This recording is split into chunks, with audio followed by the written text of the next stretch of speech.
Hello, good morning. कैसे हैं आप सभी लोग? व्यस्त और मस्त है ना? तो पढ़ाई एकदम जारी रहनी चाहिए। ठंडी धीरे धीरे बढ़ रही है ना कि नहीं? कल कहाँ तक हमने किया था? पिछले क्लास में कहाँ तक हुआ था?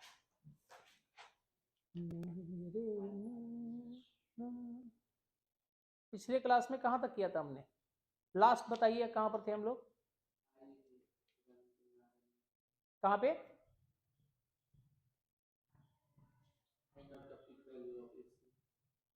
आई नॉट का पीक वैल्यू, हाँ। यहां पर क्या है, चलिए आगे चलते हैं हम लोग। ठीक है।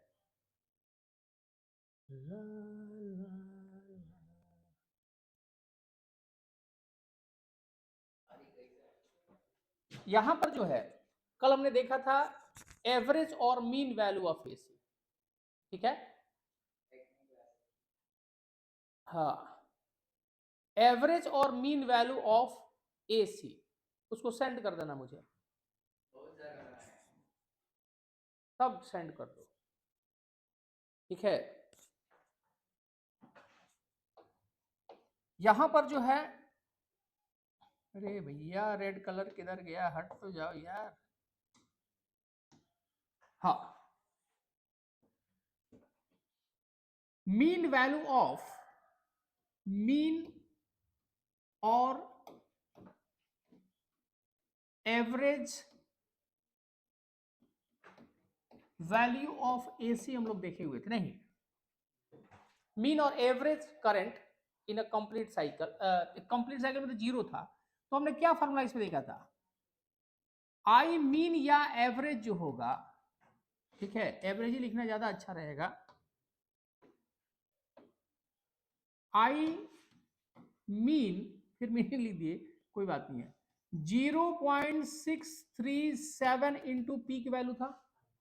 ठीक है। तो ध्यान देना, जिस तरीके से एवरेज वैल्यू जो होगा, अच्छा इसका वो फॉर्मेट भी याद रखना।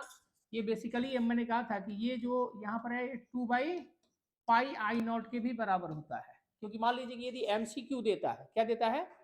यदि एमसीक्यू देता है मान लो, तो ये वैल्यू भी वहां पर दे सकता है, या ये वैल्यू तो आपको याद रखना ही है। ठीक है। अब जैसे एसी का एवरेज मीन वैल्यू होगा, क्या होगा? एवरेज मीन या एवरेज या मीन वैल्यू होगा, उसी तरह से ईएमएफ का भी मीन वैल्यू होता है। ठीक है। ये इसका एवरेज वैल्यू जो होगा, ये भी कितना होगा? 0.637 एप्सिलॉन नॉट, या एप्सिलॉन ए भी इज इक्वल टू 2/पाई एप्सिलॉन नॉट। याद रखना, यानी ईएमएफ जो है, इलेक्ट्रोमोटिव फोर्स, यानी जो सोर्स ऑफ ईएमएफ है, सो वोल्टेज सोर्स जो है, उसके लिए भी एक कंप्लीट साइकिल में यदि आप कैलकुलेट करते हैं कि एवरेज ईएमएफ कितना होगा, तो कंप्लीट नहीं, यहां पर हमने देखा था कि कंप्लीट ना करके इसमें क्या करते हैं हम लोग? हाफ साइकिल में करते हैं। तो चूंकि हाफ साइकिल में करंट को कर रहे हैं, तो हाफ साइकिल में इसको भी कर रहे हैं। ठीक है। तो ये होगा। दूसरी चीज, रूट मीन स्क्वायर क्या था? आई आर एम एस कितना था? मैं एक्चुअली कल जो हमने किया था उसका रिवीजन चल रहा है यहाँ पर। ठीक है। तो आई आर एम एस आपका हो जाएगा इसमें कितना? 0.707 आई नॉट, या आई नॉट बाई √2। सिमिलरली यहां पर एप्सिलॉन आरएमएस का वैल्यू जो हो जाएगा कितना होगा? 0.707 एप्सिलॉन नॉट, या आई नॉट नहीं, एप्सिलॉन नॉट। ठीक है, एप्सिलॉन नॉट बाई √2। ये वैल्यू हमने देखा था, आरएमएस और बाकी चीजें। अब यहां पर ये ध्यान आपको रखना है, छोटी छोटी चीजें हैं, और इसका डेफिनेशन मैंने कहा था कि आप लोग देख लीजिएगा, इसको डेफिनेशन याद कर दीजिएगा। फार्मूला मेन है याद करने के लिए, डेफिनेशन पूछता बहुत रेयर केस में है, नहीं पूछता है, लेकिन फार्मूले से रिलेटेड जो है क्वेश्चन आपसे पूछा जा सकता है। अब यहां पर क्या है कि अब टॉपिक को आगे हम लोग बढ़ाएंगे। तो टॉपिक को आगे जब बढ़ाएंगे तो यहां पर क्या क्या चीजें होंगी? ठीक है। अब टॉपिक को आगे हम लोग बढ़ाएंगे। ला ला अब यहां पर देखो, यहां पर एक क्वेश्चन है, यहां पर जैसे कि एक क्वेश्चन वो करेंगे कि एसी करंट एक दिया हुआ है, ठीक है, if current of AC circuit represented by the equation, जैसे नॉर्मली है एक करंट है आई और ये है 5 साइन, ठीक है, मैं क्वेश्चन नॉर्मली बता रहा हूं छोटा सा है जो कभी कभी यूज करना पड़ सकता है इसका, साइन 300 कितना है 300t माइनस पाई बाई 4, यहां पर ये दिया हुआ है आपके सामने। जैसे हमने कल करंट जो कैलकुलेट किया था I इजकल टू, कल बताया था मैंने ना कि एसी करंट का जो इक्वेशन होगा या इंस्टेंटेनियस करंट का जो फॉर्मूला एक लिखेंगे, इक्वेशन लिखेंगे, क्या लिखेंगे, तो इस तरह से था ना, I equal to I naught sine omega T आया था, सिर्फ रेसिस्टेंस था तो। लेकिन इसमें कभी कभी किसी कंडीशन में जरूरी नहीं है कि फेज डिफरेंस नहीं होगा, आपका ईएमएफ इतना था, epsilon equal to epsilon naught sine omega T, है ना, इसी के बेसिस पर हमने करंट भी निकाला था। तो देखिए ये केस था सिर्फ रसिस्टर के लिए, जब सर्किट में सिर्फ रसिस्टर हो या सर्किट में जो बिहेवियर चल रहा हो वो पूरा का पूरा बिहेवियर उसका रेसिस्टेंस की तरह से 100% हो, तो फिर ये करंट इतना होगा, वोल्टेज इतना होगा, कोई फेज डिफरेंस नहीं होगा। मैंने कल बताया था फेज, यदि नहीं पता है तो पिछला वीडियो जाकर देख लीजिएगा आप। लेकिन यदि सर्किट में कोई क्वेल आप जोड़ते हैं, यानी इंडक्टर जोड़ते हैं, कैपेसिटर जोड़ते हैं, या कॉम्बिनेशन इनका जोड़ता है, तो यहां पर जो है करंट, वोल्टेज एंड करंट में कुछ ना कुछ का फेज डिफरेंस हो जाता है। फेज डिफरेंस का मतलब जैसे मान लो कि यहां पर जो है कुछ एंगल ऐड होगा या सब्ट्रैक्ट होगा, तो ये देखो यहां पर जो है इसका फेस ओमेगा टी है, इसका phase omega T plus phi है, तो ये जो फाई है ना, this is called phase difference. क्या होगा? Phase difference. अब ध्यान रखिएगा फाई यदि माइनस है, जैसे माइनस कोई एंगल दिया है, यहीं पर देख लो कि माइनस पाई बाई 4 दिया है, और कहीं पर यदि प्लस पाई बाई 4 आ जाए, तो प्लस माइनस में क्या फर्क है? यदि इक्वेशन इस फॉर्मेट में हो, ठीक है, जैसे इस इक्वेशन को कंपेयर करेंगे तो ये किसके जगह पर, ये आई है, तो ये इंस्टेंटेनियस करंट हो गया, ये आई नॉट के प्लेस पर है, साइन अपनी जगह पर है, ठीक है, साइन जो है अपनी जगह पर है, 300 जो है ये ओमेगा के प्लेस पर है, और ये टी अपनी जगह पर है, और माइनस 5 फेज डिफरेंस के प्लेस पर है। तो माइनस साइन का मतलब होता है, माइनस साइन का मतलब होता है कि ये लैग कर रहा है, यानी इसका मतलब होता है कि ये शुद्ध हिंदी में देखिएगा तो ये पीछे चल रहा है। क्या चल रहा है? ध्यान रखिएगा इसमें आप लोग, ये माइनस जब साइन रहेगा ना, जैसे प्लस फाइव है यहाँ पर, लेकिन यदि माइनस जैसे यहाँ पर माइनस दिया गया है, तो माइनस रहेगा तो आप समझ जाइएगा कि ये पीछे चल रहा है, किसकी, जैसे करंट में ये पीछे है, तो ये बोलेंगे कि इससे वोल्टेज से पीछे चल रहा है करंट, कितना, तो यहां पर देखेंगे तो वोल्टेज से माइनस पाई बाई 4, यानी जहां पर ईएमएफ जिधर चल रहा है उसे पाई बाई 4 पीछे चल रहा है करंट, यानी फेज में इतने का डिफरेंस है। यदि प्लस होगा तो प्लस का बोलेंगे कि ये आगे चल रहा है, अहेड्स ऑफ, आगे चल रहा है, तो माइनस का मतलब पीछे और प्लस का मतलब आगे, ये ध्यान रखिएगा इक्वेशन में यदि दिया गया है तो, ठीक है।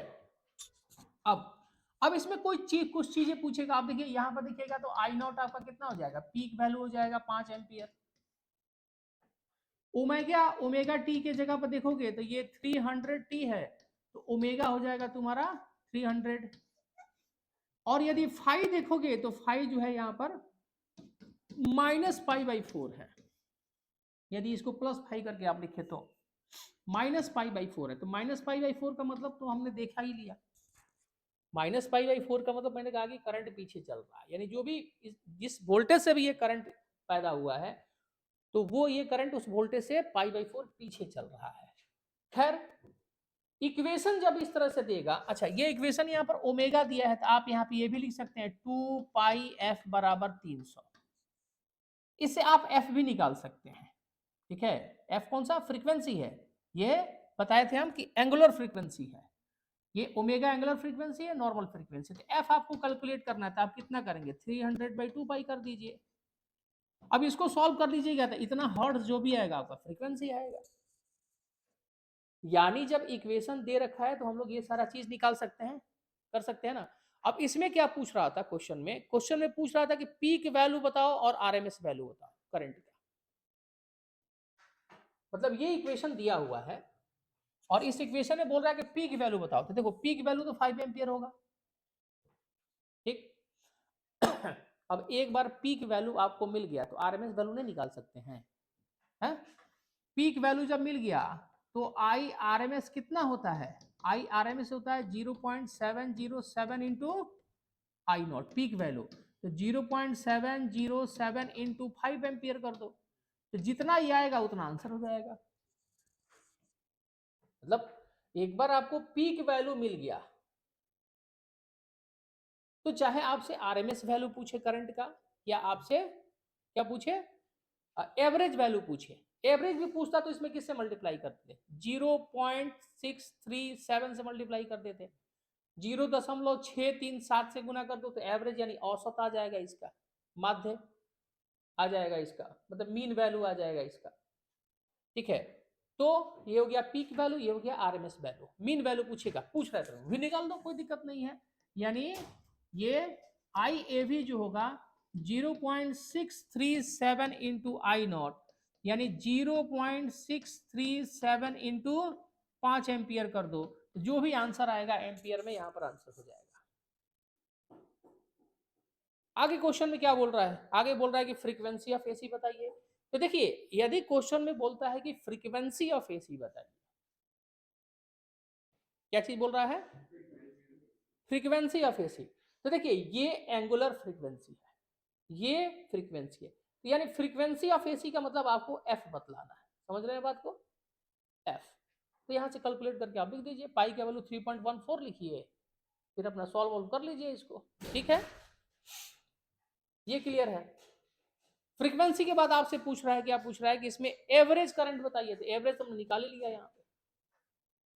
तो यदि ये इक्वेशन देता है इस तरह का और कुछ आपसे पूछता है या आपको जरूरत है कि हाँ भाई इस इक्वेशन में हमको इस चीज की जरूरत है, इस इक्वेशन से कैसे हम उसको बाहर निकालें, तो इस तरह से आप कंपेयर करके बाहर निकाल सकते हैं, ठीक है। तो ये देखो ये छोटा छोटा चीजें हैं, छोटे छोटे करंट है, छोटे छोटे एग्जाम्पल है जो एग्जाम में आते रहते हैं, ठीक है।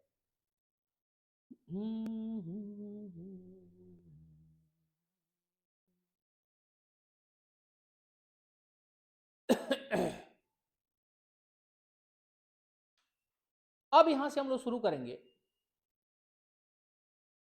कि अलग अलग केस में कि एसी सर्किट जब रसिस्टर को, एसी सर्किट इसमें सिर्फ रसिस्टर हो, उसमें क्या हाल चाल होता है, चलिए देखते हैं।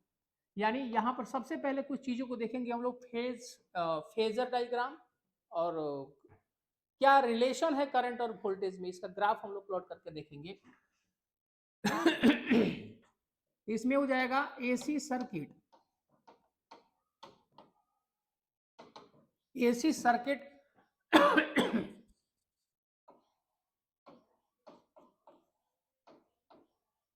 Containing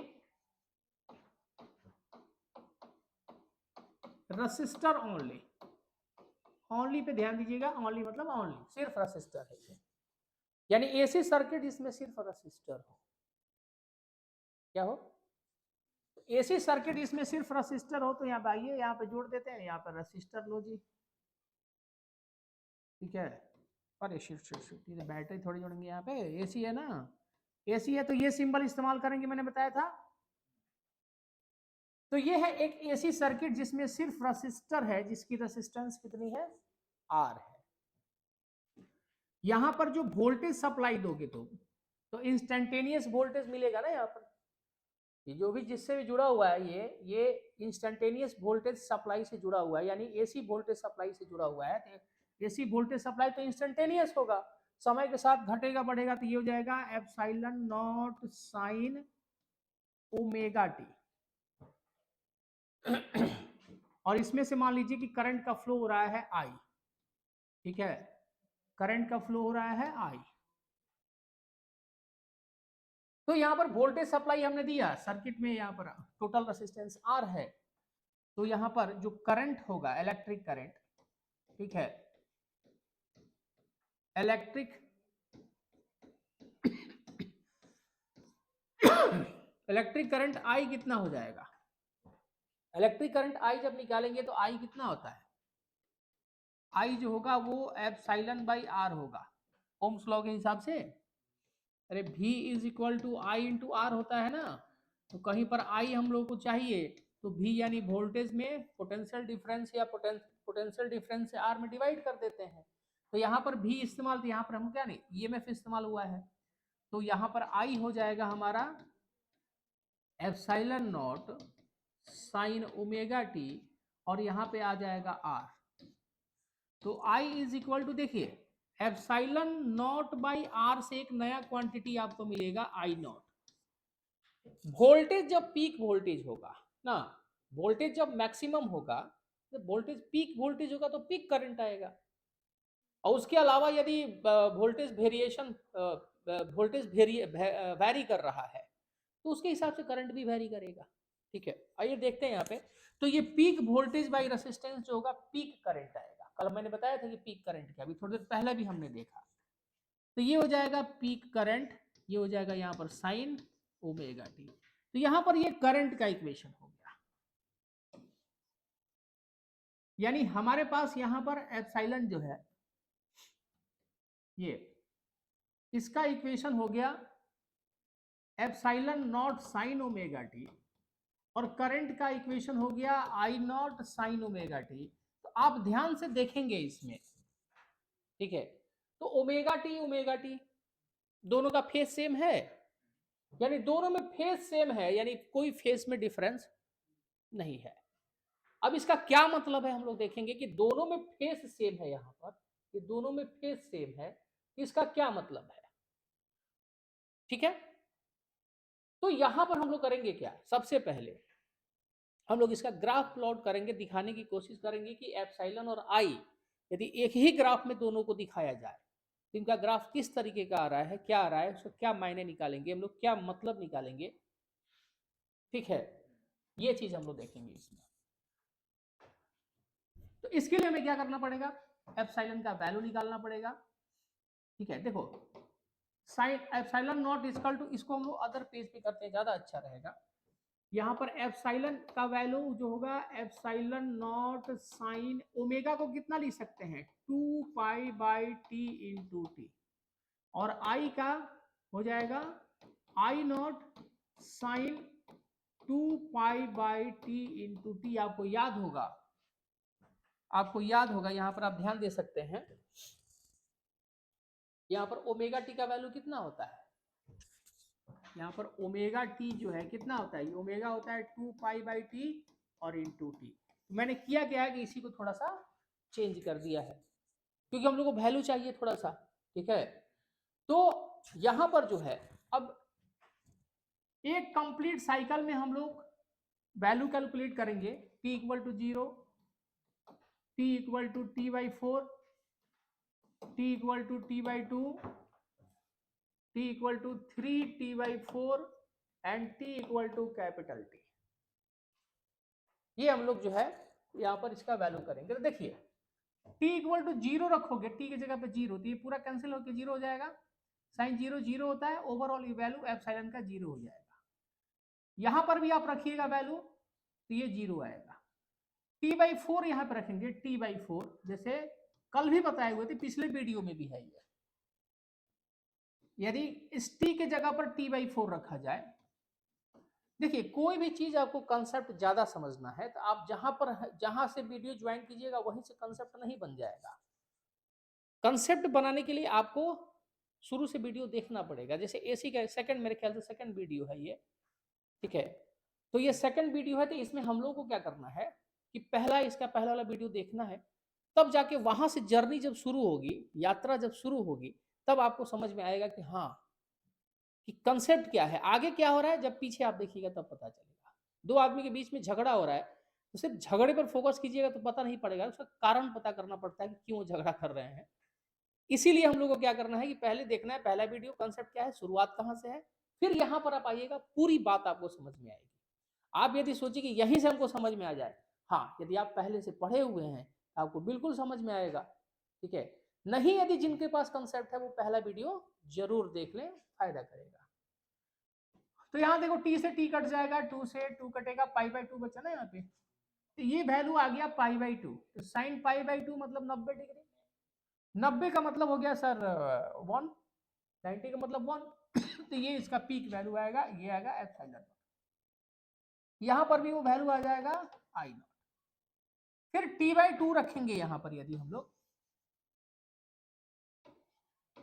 2 pi by T into T by 2 रखेंगे, टी से टी जाएगा, 2 से 2 जाएगा, पाई बच गया, तो साइन पाई का वैल्यू होता है सर 0। कितना होता है वैल्यू? 0 होता है।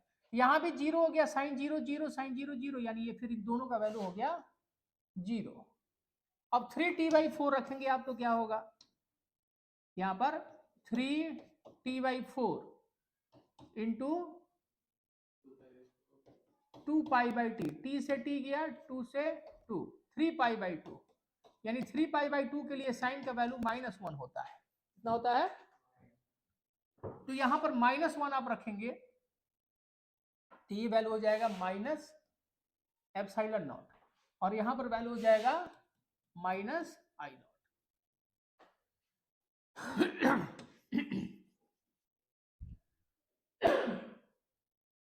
अब क्या है कि यदि टी के जगह पर कैपिटल टी रखें, ठीक है, तो 2 pi by T into T, T से टी गया, 2 पाई, साइन 2 पाई का वैल्यू सर 0 होता है, ये हो जाएगा 0 0। तो यहां पर देख सकते हैं आपकी जो करंट है और वोल्टेज है, इसका हमने एक कंप्लीट चक्कर, यानी एक जब पूरा कॉइल एक चक्कर लगाएगा उस कंडीशन में इनकी वैल्यू क्या होगी हमने निकाला। अब हम लोग क्या करेंगे, इसको एक ही ग्राफ में जो है प्लॉट करने की कोशिश करेंगे, ठीक है।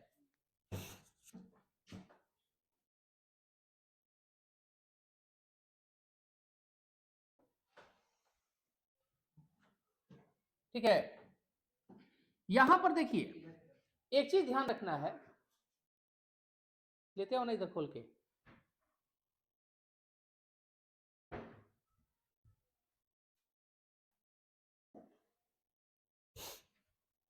यहां पर देखिए ये है 0 वैल्यू।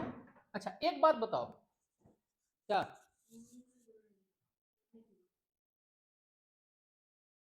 आप झूठ बोलने में एक नंबर माहिर है, रावण फेल है, अभी सुबह सुबह नहीं खुलेगा, मम्मी को सबको मना कर दीजिएगा, आप जाइए।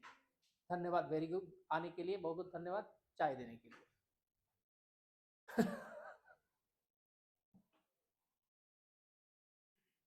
देखो यहाँ पर बच्चे आजकल बहुत स्मार्ट हो गए हैं। स्मार्ट ये हो गए हैं कि यदि आप दो लोगों के बीच में दूरी देख रहे हैं कि आप उस बात को तुरंत वेरीफाई नहीं कर सकते हैं, तो यहां करके बच्चे तुरंत हमसे झूठ बोलेंगे, मम्मी बोली है कि टीवी देखना है। अब सुबह का 6-8 बज रहा है, 8 बज रहा है, तो सुबह सुबह कौन टीवी देखता है? इनको क्योंकि सैटरडे संडे छुट्टी है तो भैया देखो टीवी जाके। अब मैं जाके यहाँ पर क्लास ले रहा हूँ तो ही नोज वेरी वेल कि वेरीफाई नहीं करेगा बंदा ये जा करके, तो ये अपने काम को टालने के लिए बोलते कहाँ चले जाओ। लेकिन ये पता नहीं है कि यहाँ पर वीडियो बनाने के बीच में भी ये चीज जरूर बतलाएंगे कि बच्चे ऐसा करते हैं। जैसे परसों क्या बोला, फोन ले लिया, आप फोन ला क्या मम्मी से क्या बोल रहे हैं आपने कि पापा बोला है फोन दे दो कि उनको बड़ा काम है, फोन का काम है। मैं छोटा वाला फोन यूज करता हूँ, वो सब स्मार्टफोन बेकार दिमाग चाटने वाला काम होता है, ठीक है। फोन लेके आके पॉकेट में रख करके बैठा हुआ है, अपना इस्तेमाल कर रहा है। जब हम गए तो वहां पर चला कि फोन मांगा गया था, मैंने नहीं। 2 सेकंड के अंदर बच्चे जो है ना अपना दिमाग घुमा देते हैं, सब एआई वाले लौंडे हैं ये, है ना, एआई वाला दिमाग इनमें, ठीक है। देखो लेकिन ये पता नहीं कि हम लोग पैदा कौन से जमाने में हुए हैं, एआई से पहले ना पैदा हुए हैं। एआई क्या करेगा थोड़ा बहुत तो हम लोग भी जानते हैं, क्या कर सकता है, बहुत कुछ कर सकता है, लेकिन उसके बाद ही ना आया है जी। देखो यहां पर जो है, अब एक चीज बताओ कि एप्सिलॉन नॉट और एप्सिलॉन में, एप्सिलॉन नॉट यानी वोल्ट, ये पीक वोल्टेज और पीक करंट में ज्यादा वैल्यू किसका बड़ा होगा? देखिए आई का वैल्यू होता है, पीक करंट का वैल्यू होता है पीक वोल्टेज बाय रेसिस्टेंस। ये छोटा होगा ना, क्योंकि जब आप पीक वोल्टेज में आर से डिवाइड कर रहे हैं तब आई नॉट मिल रहा है, तो ये आई नॉट हमेशा एप्सिलॉन नॉट से मैग्नीट्यूड वाइज छोटा होगा। मैग्नीट्यूड का मतलब उसका वैल्यू जो होता है ना, न्यूमेरिकल वैल्यू हमेशा छोटा रहेगा। तो देखिए यहां पर हम लोग ले लेते हैं, ये एप्सिलॉन नॉट का वैल्यू है, यहां पर ले लेते हैं माइनस एप्सिलॉन नॉट, क्योंकि नेगेटिव वैल्यू भी है। अब यहाँ पे ये हो जाएगा, मान लो t/4, ये वैल्यू हो गया t/2, ये वैल्यू हो गया 3t/4 और ये वैल्यू हो गया t। तो देखो यहाँ पे यहां पर क्या है, t/4 पे वैल्यू t इक्वल टू 0 पर क्या वैल्यू है, 0। t/4 पे क्या है, एप्सिलॉन नॉट यानी पीक वैल्यू। t/2 पे 0, 3t/2 पे 0, 3t/4 पे माइनस एप्सिलॉन। यहाँ पर नेगेटिव में आएंगे ना यहाँ पे, और t पर फिर वापस क्या हो जा रहा है, 0। यानी इसको फ्री हैंड से इस कर्व को मिलाया जाएगा तो ये ग्राफ आएगा। जैसे मैंने कल बताया भी था कि इसको अल्टरनेटिंग वोल्टेज, जब वोल्टेज ही अल्टरनेटिंग होगा तो करंट तो अल्टरनेटिंग होगा ही होगा। तो ये ग्राफ आपका आता है इंस्टेंटेनियस वोल्टेज का, जो किसी भी समय बतलाता है। कल हमने पिछले वीडियो में यानी इसके पहले वाला वीडियो में हमने ज्यादा डिस्कस किया था। अब देखिए, अब आते हैं करंट के लिए। करंट के लिए कोई दूसरा कलर ले लेता हूं मैं, लाल ले लेता हूं, पिंक ले लेता हूं, ठीक है। P इक्वल टू 0 पर करंट का value 0, P equal to t/4 पे करंट जो है पीक वैल्यू है, तो पीक है। तो देखो इसका यहाँ पर जो है ना, करंट को थोड़ा सा हम लोग नीचे रखेंगे तो ये आई नॉट हो जाएगा और ये माइनस आई नॉट हो जाएगा।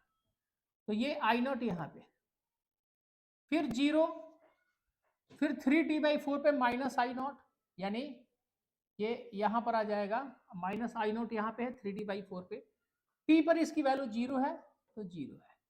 इसको भी जब हम लोग क्या करेंगे, फ्री हैंड से इसको मिलाइए आप, तो ये वैल्यू, यानी पिंक लाइन जो है, पिंक लाइन करंट को शो कर रहा है, और जो व्हाइट लाइन आपको दिख रहा होगा वो वोल्टेज यानी इंस्टेंटेनियस वोल्टेज को दिखा रहा है, उसके ग्राफ को दिखा रहा है।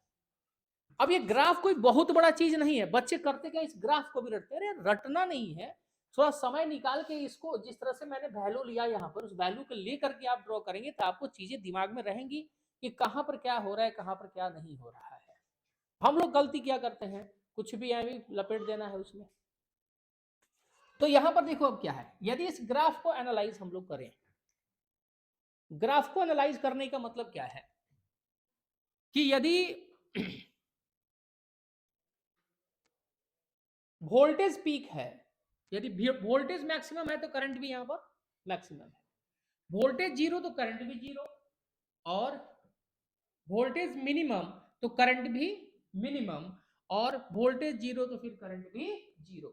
यानी हम लोग बोल सकते हैं कि जो वोल्ट करंट है, करंट जो है वोल्टेज के साथ कदम से कदम मिला के चल रहा है। क्या चल रहा है, देख लो ना, कदम से कदम मिलाने का क्या मतलब, मैंने कहा वोल्टेज बढ़ रहा है, करंट भी बढ़ रहा है, नकल कर रहा है करंट। इस तरह से बोल सकते हैं कि वोल्टेज का नकल कर रहा है एकदम ऐसे ही। यानी voltage increasing, current is also increasing.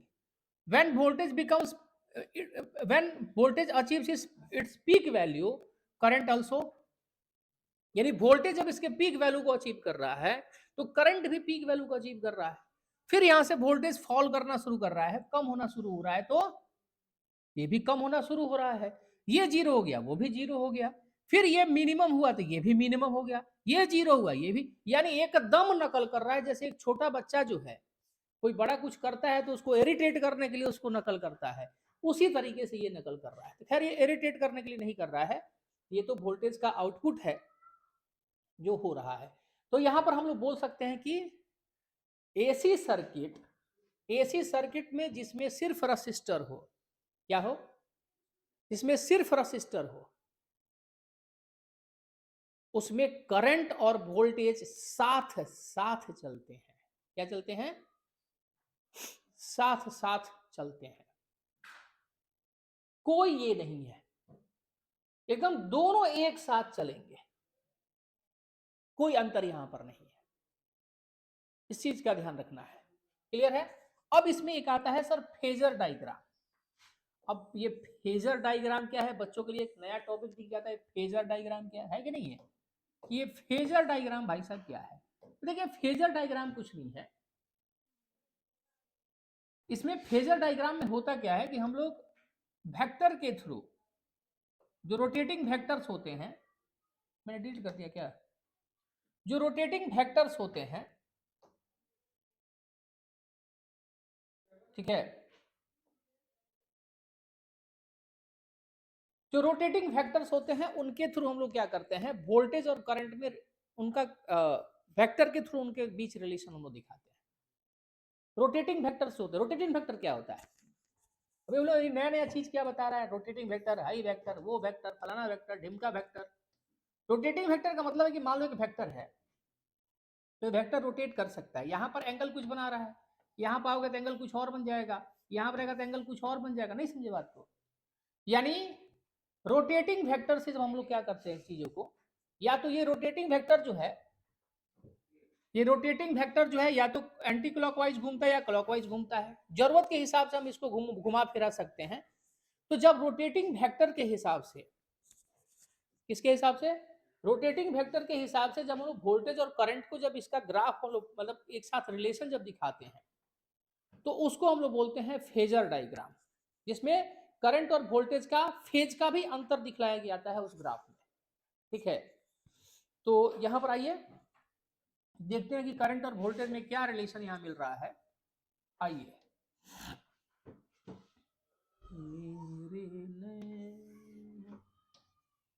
यहां पर देखो,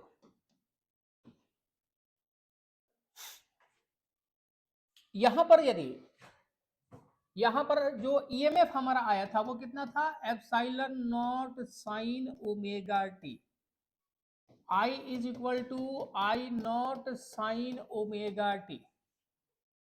ठीक है, तो यहां पर हम लोग क्या करेंगे, यदि वोल्टेज को दिखलाओ तो ये मान लो कि एप्सिलॉन को दिखा रहा है ये ग्राफ पूरा, ठीक है, और यहां पर ये पीक वैल्यू को दिखा रहा है।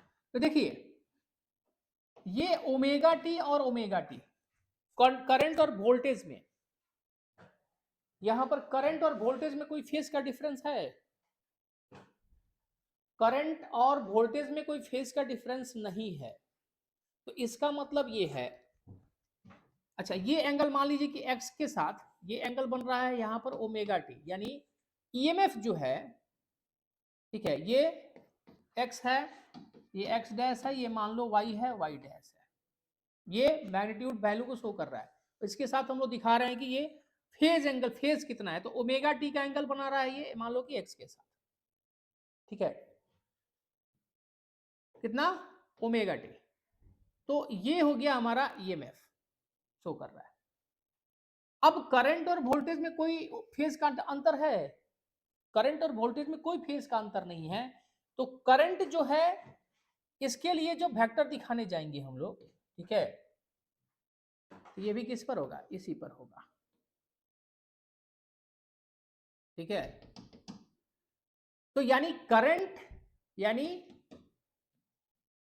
Instantaneous voltage and instantaneous current एक ही रोटेटिंग वेक्टर से शो होंगे, जो कि एक्स के साथ, यहां पर जो एक्स एक्सिस हमने यहां पर दिखाया हुआ है, एक्स के साथ ओमेगा टी एंगल बनाएंगे। यानी इसका मतलब हम बोलते हैं कि करंट एंड वोल्टेज में कोई भी फेज डिफरेंस नहीं है, इन दोनों में फेज जीरो फेज डिफरेंस है, नो फेज डिफरेंस, यानी इसमें फाई का वैल्यू जीरो है। ठीक है, तो ये इसके लिए जो होता है ये फेजर डायग्राम हो जाता है, और ये इसका ग्राफ जो हमने प्लॉट किया हुआ है एप्सिलॉन एप्सिलॉन नॉट में, ग्राफिकल रिलेशन यहाँ पर दिखाया कि कैसे ये बढ़ रहा है, ग्राफिकल एनालिसिस हमने किया हुआ है कि कैसे रिलेट कर पाएंगे इन दोनों को, इनके वैल्यू को। तो यहां पर ये दोनों चीजें हैं। तो ये हो गया AC circuit containing resistance, resistor only.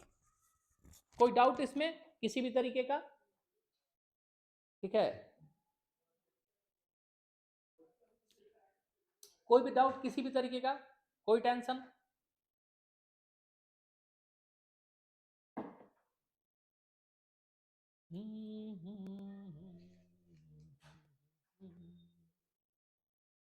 अब यहां पर आएगा AC circuit containing capacitor only. Capacitor के बारे में हम लोग बात करेंगे, ठीक है।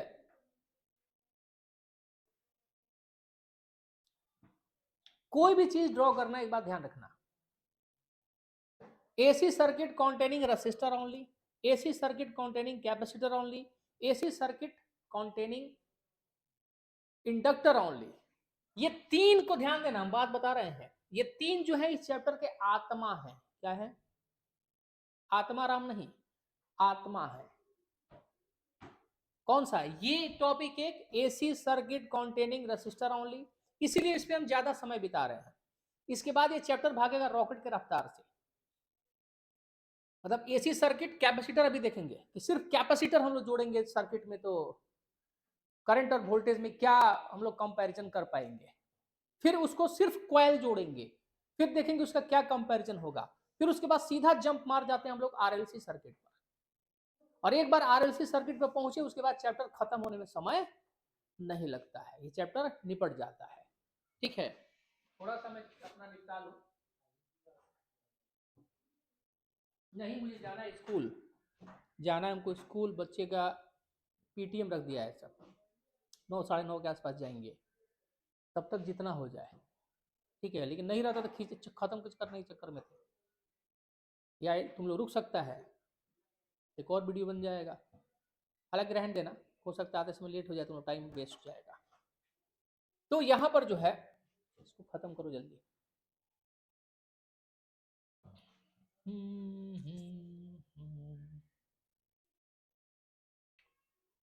अब हम लोग देखेंगे क्या इसमें, AC circuit containing capacitor only. ठीक है,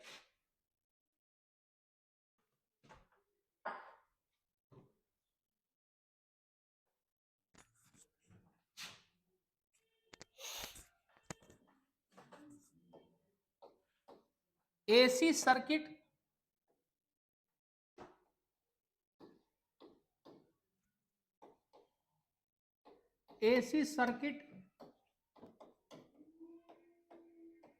containing कैपेसिटर ओनली, यानी वो एसी सर्किट जिसमें कैपेसिटर को हम लोग, ठीक है, वो एसी सर्किट जिसमें कैपेसिटर हो। यानी ये लो जी, कैपेसिटर का सिंबल पता है ना, कैपेसिटर का सिंबल कैसे होता है सबको पता होगा, ये कैपेसिटर का सिंबल है। तो कैपेसिटर यहां पर हम लोग जोड़ेंगे एक एसी सर्किट से, ठीक है।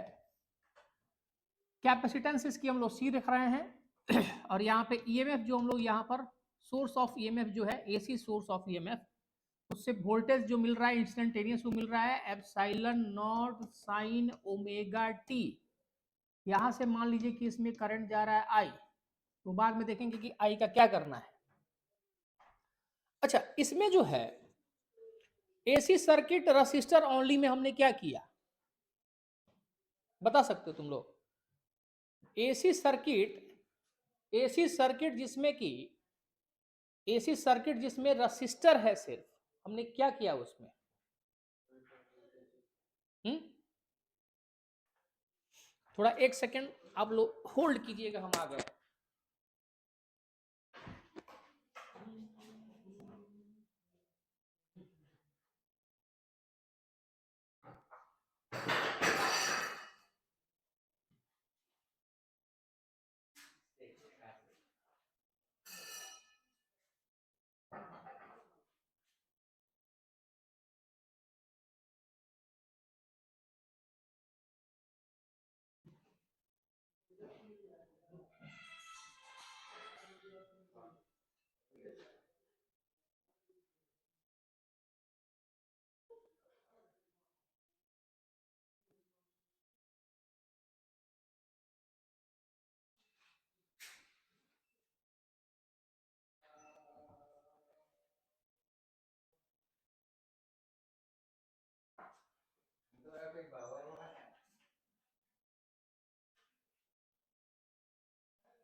हाँ, ब्रेक के लिए धन्यवाद।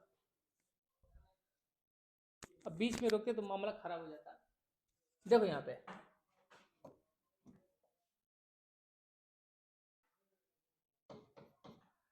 यहां पर देखो epsilon equal to epsilon naught sine omega T. अच्छा, हम लोग यहाँ पे कर क्या रहे हैं? पिछला जो हमने पीछे जो हमने यहाँ पर जो भी फेजर डायग्राम बनाया या ग्राफ बनाया, देखो किसी चीज को थोड़ा नॉर्मल बना के पढ़ो। किसी चीज को एग्रेशन में आकर के हाव हाव हाव हाव हाव हाव करता है सब खड़ा होकर के, ठीक है, जैसे लगता है कि अभी स्मार्ट बोर्ड में छेद कर देगा सर। तो किसी चीज को भैया रिलैक्स होके पढ़ो, रिलैक्स होके खाओ, रिलैक्स होके सो, जिंदगी रिलैक्स होके बिताओ। ज्यादा एग्रेशन में ब्रेन फट जाता है, ठीक है। जैसे लगता है कि फुटबॉल गेम चल रहा है, नहीं पढ़ाई नहीं हो रहा है, फुटबॉल गेम चल रहा है। 1.5 घंटा में, हाँ 1.5 घंटा में लपेट के गोल मारिए देना है, नहीं मारा है तो बस बैठ के जिंदगी तहस नहस हो गया, बेहुदा सब। देखो इधर, इसमें नॉर्मली चीजों को समझो, थोड़ा किसी चीज पे तर्क करते हो, बातचीत करते हो, रिलैक्स होकर उसको समझने की कोशिश, जितना तुम रिलैक्स होकर पढ़ोगे, दिमाग में डाल लेना, जितना रिलैक्स होकर पढ़ोगे, चाहे रिलैक्स मतलब कि जितना कूल नॉर्मल रह करके चीजों को तुम देखोगे करोगे, वो चीजें तुम्हें ज्यादा समझ में आएंगी। तो यहाँ पर जो ये हम लोग दो चीज यहाँ पे पढ़ रहे थे, कर क्या रहे थे हम लोग, फिर एक जानने का मतलब यही है कि हम लोग कर यहाँ पर किए क्या है दोनों, ये फेजर डायग्राम में और इसमें किए क्या है हम लोग, इसमें वोल्टेज और करंट को कंपेयर किए हैं, यही नहीं किए। और क्या कर रहे हैं हम लोग कि भैया यदि सिर्फ रसिस्टर होगा तो करंट उसके साथ करंट का बिहेवियर कैसा होगा, आपस में इनमें क्या एक तरह का हम रिलेट कर पाएंगे कि हाँ भाई इनका बिहेवियर इसके साथ कैसा चल रहा है या इनका बिहेवियर इसके साथ क्या चल रहा है।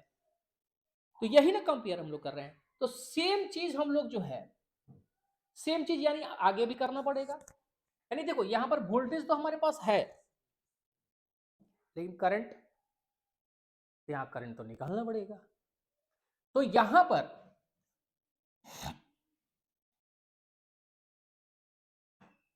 देखो, तो C equal to capacitance equal to क्या होता है, Q बाई V। अरे डेफिनेशन याद है, कैपेसिटेंस ऑफ अ कैपेसिटर में बी डिफाइंड एज, ठीक है, electric charge per unit electric potential given to that capacitor, Q by V ना होता है जी। अब यहां पर ध्यान से तुम देखोगे तो Q इजकल टू कितना होगा, C इंटू V, ठीक है। इसके अक्रॉस मान के चल रहे हैं कि भैया यहाँ पर हम लोग जो है सप्लाई जो है, ये जो वोल्टेज दे रहे हैं वो वोल्टेज जा रहा है, सप्लाई हो रहा है वहां पे। अब हमें चाहिए करंट, हमें क्या चाहिए, तो सर I इजकल टू कितना होता है, I होता है dq बाई, वोल्टेज हमारे पास है, हमें चाहिए करंट, तब ना कंपेयर करेंगे, इसीलिए सारा खेला यहाँ पे चल रहा है, ठीक है। तो I is equal to D, Q के जगह पर क्या रखोगे, C इंटू भी, और यहाँ पे डी टी। तो I इजकल टू सी तो कांस्टेंट रहेगा, कैपेसिटेंस ऑफ कैपेसिटर जो है, किसी भी कैपेसिटर की कैपेसिटेंस तो कांस्टेंट रहती है, बाहर खींचो इसको। और V के जगह पे तुम क्या लिखोगे, V के जगह पे लिखोगे epsilon naught sine omega T D T. बोलो हाँ कि ना, अरे वोल्टेज में भी यही तो लिखोगे ना, ठीक है। तो I इजकल टू हो जाएगा C डी, एप्सिलॉन यहां से बाहर निकाल लो, और साइन ओमेगा टी का डिफरेंशियल होगा, सभी आप लोग मैथमेटिक्स के स्टूडेंट हैं, ठीक है, यहाँ जितने भी प्रेजेंट हैं सब मैथ्स के स्टूडेंट, तुम लोग साइन ओमेगा टी का डिफरेंशियल क्या होगा, ओमेगा कॉस ओमेगा टी, इसका डिफरेंशियल होगा, ठीक है।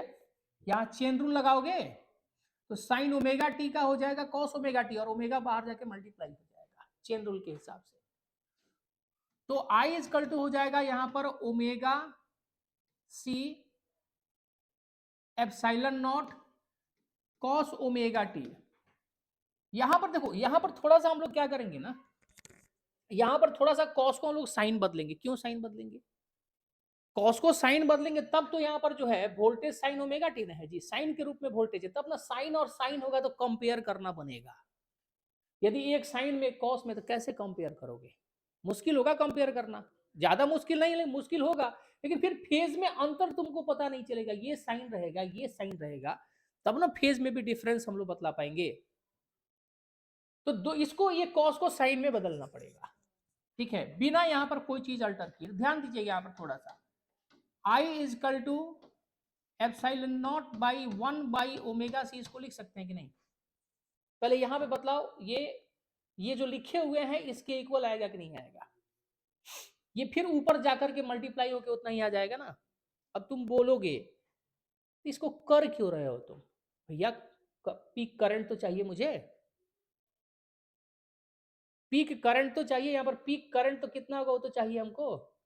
तो ओमेगा सी को क्या करेंगे, इस मतलब इसको इस फॉर्मेट में लिख देंगे। इससे फायदा ये होगा कि एप्सिलॉन नॉट और डिवाइडेड बाय यहाँ पर 1/ओमेगा सी, ये वैल्यू तुम्हें आई नॉट का मिलेगा। और कॉस को मैं लिख सकता हूं sine omega T plus π/2। Sine 90 plus theta plus cos theta होता है। साइन 90 डिग्री प्लस थीटा जो होता है ये पॉजिटिव कॉस थीटा के इक्वल होता है। 90 मतलब π/2, π/2 प्लस थीटा कितना होगा? कॉस थीटा होगा ना। तो कॉस थीटा को लिख सकते हैं साइन 90 प्लस थीटा, यानी साइन π/2 प्लस थीटा। तो π/2 थीटा की जगह पर ओमेगा टी। तो कॉस ओमेगा टी को लिख सकते हैं साइन ओमेगा टी प्लस π/2, चाहे π/2 प्लस कॉस ओमेगा टी। ठीक है, हाँ बेटी बोलो, बेटा पढ़ा रहे हैं।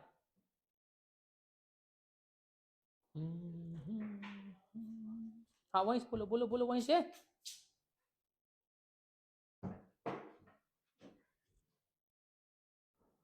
क्लास चल रहा है, बोलो।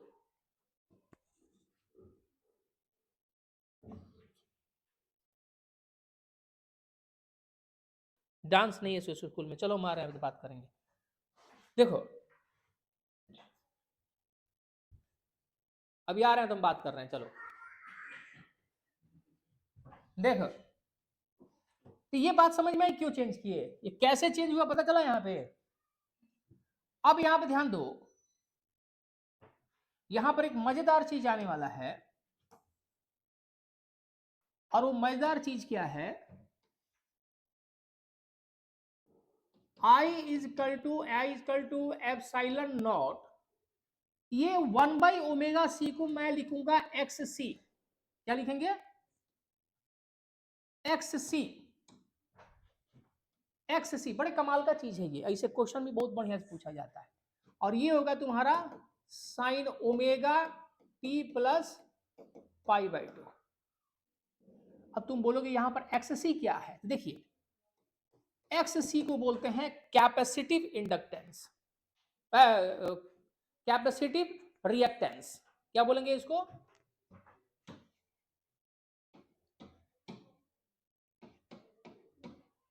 Capacitive reactance. देखना ध्यान से, यहां ध्यान से देखोगे तो ये जो एप्सिलॉन नॉट है, ये XC जो है, XC रेसिस्टेंस के जगह पर है। करंट जो हम लोग निकाल रहे थे तो epsilon naught by R resistance, यदि रसिस्टर था तो यहाँ पर रेसिस्टेंस के जगह पर है एप्सिलॉन नॉट बाई आर। तो XC जो है जस्ट रेसिस्टेंस की तरह ही काम कर रहा है, जैसे रसिस्टर में रेसिस्टेंस होता है उसी तरीके से XC काम कर रहा है, उसी की जगह पर बैठा हुआ है। तो इसीलिए XC को बोलते हैं कैपेसिटिव रिएक्टेंस, यानी ये रेसिस्टेंस की तरह है, जैसे रसिस्टर में रेसिस्टेंस वर्क कर रहा है, यहाँ पर ये वही काम कर रहा है। और देखिए यहाँ पर XC क्या आया? XC है 1/ओमेगा c। ठीक है, तो ये इसको अब हम लोग क्या लिखेंगे? I इज इक्वल टू क्या लिखेंगे? इस पूरे को लिखेंगे I नॉट, और ये हो जाएगा साइन ओमेगा टी प्लस π/2। ये हमारा करंट हो गया AC circuit containing capacitor only में, ये करंट का इक्वेशन हो गया। कोई दिक्कत? यदि तुम वोल्टेज, ठीक है ध्यान से देख लो इसको एक बार, क्योंकि चर्चाएं अभी इसमें होनी है बहुत, खत्म नहीं हुआ है, इसमें बहुत सारा चर्चा होने वाला है।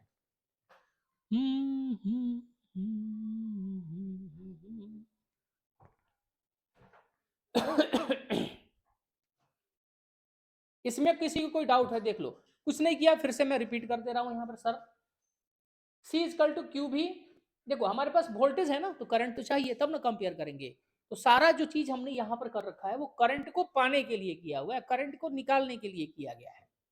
तो C equal to Q by V, Q equal to C V. अब चूंकि करंट जो होता है क्या होता है, rate of change of, rate of flow of charges होता है, तो D Q by D T कर देंगे इंस्टेंटेनियस करंट के लिए। तो इंस्टेंटेनियस करंट डी सी भी बाई, इसका फॉर्मूला लिखेंगे यहाँ पर, v की जगह पर ये रखेंगे epsilon naught sine omega T, क्योंकि वोल्टेज तो उतना ही दे रहे हैं ना हम लोग।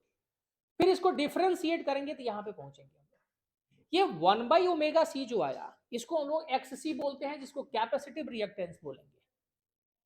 रेसिस्टेंस की तरह ये काम करता है। किसकी तरह काम करता है? रेसिस्टेंस की तरह ये काम करता है। अब एक्स सी हो गया 1 बाई ओमेगा सी, क्योंकि 1 बाई ओमेगा सी को तो एक्स सी माना था हमने। अब यहां पर एप्सिलॉन नॉट बाई एक्स सी जो होगा ये आई नॉट हो जाएगा, पीक करंट हो जाएगा, और sign omega T plus pi by 2। तो ये हमारा है वोल्टेज का इक्वेशन, ये हमारा है करंट का इक्वेशन। कब? जब सर्किट में सिर्फ कैपेसिटर हो, तब। जब सर्किट में सिर्फ कैपेसिटर हो, कोई दिक्कत? अब क्या करेंगे, अब कंपैरिजन शुरू करेंगे, और ये भी याद रखेंगे एक्ससी बड़ा कमाल का चीज, जैसे मैंने कहा। तो पहले एक्ससी की चर्चा कर ली जाए। यहां पर एक्ससी जो है 1 बाई ओमेगा सी आया, याद रखना है, इंपॉर्टेंट है, काम आता है, इससे छोटे मोटे क्वेश्चन आते रहते हैं। 1 अपॉन ओमेगा क्या होता है? 2 पाई एफ सी। तो यहां पर एक्स सी जो हो गया, ये हो गया 1 अपॉन 2 पाई एफ इंटू सी। सी कैपेसिटेंस है, एफ फ्रीक्वेंसी है, 2 पाई तो खैर आपको पता है कि पाई क्या होता है। अब यहां पर ध्यान से देखेंगे हम लोग, तो यहां पर पहले हम चर्चा करेंगे एसी की।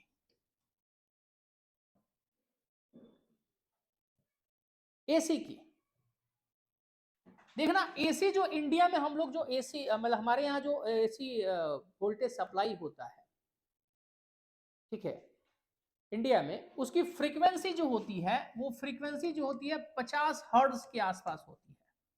और जो डेवलप्ड नेशन है, जैसे अमेरिका हो गया, कोरिया वगैरह हो गया, तो वहां पर फ्रीक्वेंसी जो है 60 हर्ट्ज के आसपास सप्लाई होती है, वहां पर मतलब जो वोल्टेज सप्लाई हो रहा है।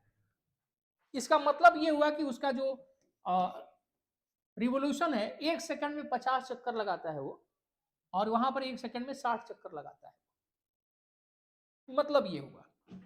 खैर, यहां पर यदि आप देखेंगे तो एक्स सी को ध्यान से देखेंगे आप, तो देखिए, तो एक्स सी क्या है? इनवर्सली प्रोपोर्शनल टू फ्रीक्वेंसी है। अरे फ्रीक्वेंसी के साथ अपोजिट रिलेशन है ना, साधारण भाषा में बोलते हैं तो हम लोग बोलते हैं कि उल्टा रिलेशन है। उल्टा रिलेशन मतलब इनवर्स रिलेशन है। उल्टा का मतलब बोलते हैं कि यदि फ्रीक्वेंसी बढ़ेगा तो कैपेसिटिव रिएक्टेंस घटेगा, और ये यदि घटेगा तो ये बढ़ेगा। यही ना उल्टा रिलेशन का मतलब क्या है? फ्रीक्वेंसी बढ़ाओगे तो एक्स सी घटेगा, और इसको घटाओगे तो ये बढ़ेगा। तो उस हिसाब से यदि हम लोग देखा जाए तो 50 हर्ट्ज और 60 हर्ट्ज का चाहे जो भी ताप इस्तेमाल करें, एक्स सी जो है किसके लिए? एसी के लिए, अल्टरनेटिंग करंट के लिए, इसका वैल्यू क्या आएगा? लो नहीं आएगा, यानी कम आएगा। इसका वैल्यू एक्स सी का वैल्यू जो होगा किसके लिए? अल्टरनेटिंग करंट के लिए इसका वैल्यू लो आएगा। तो इसका वैल्यू लो आने का मतलब है कि कैपेसिटर जो है, अब यहां पर जो है I is equal to epsilon naught by X C sine omega T plus pi by 2। तो यहां पर देखिएगा, एक्स सी जब घटेगा, कम होगा, तो करंट आराम से फ्लो करेगा ना सर्किट में। यानी इसका मतलब यह है कि कैपेसिटर जो है एसी को अलाउ करता है। यानी इसमें क्या होगा? इसका मतलब हो गया कि कैपेसिटर जो है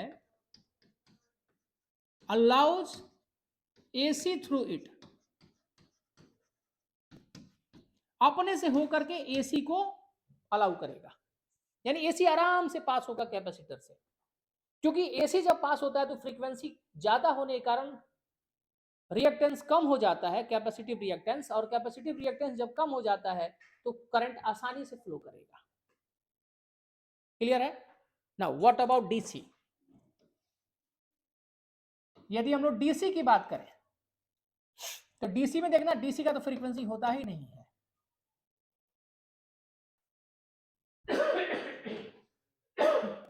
डीसी का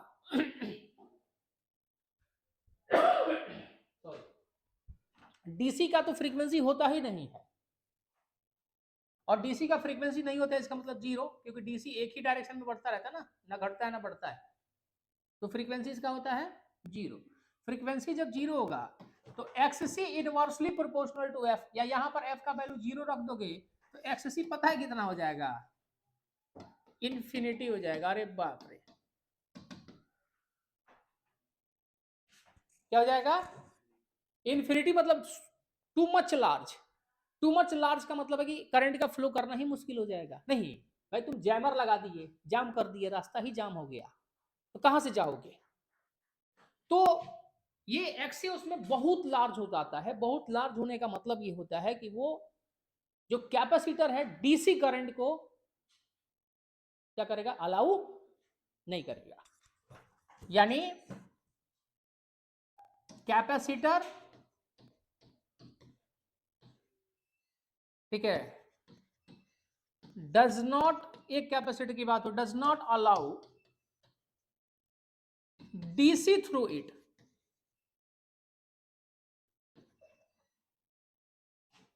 अलाउ नहीं करेगा। तो याद रखिएगा कि कैपेसिटर जो है एसी सर्किट, कैपेसिटर यदि एसी सर्किट में लगाते हैं तो वो करंट अलाउ करेगा, और यदि इसी सर्किट में हम लोग डीसी करंट फ्लो करा दें कैपेसिटर के साथ तो वो करंट को अलाउ नहीं करेगा। आई बात समझ में? तो ये हो गया हमारा डीसी की कहानी। अब आते हैं थोड़ा सा आगे बढ़े, अब करंट और वोल्टेज को रिलेट कर लिया जाए। करंट और वोल्टेज को रिलेट करेंगे तो यहाँ पर सर वोल्टेज हमारा कितना था? Epsilon naught sine omega T, यही था ना? यानी ये होगा epsilon naught sine 2 पाई/टी into T, और करंट हमारा था कितना? I equal to I naught sine omega T plus पाई/2। क्यों सर?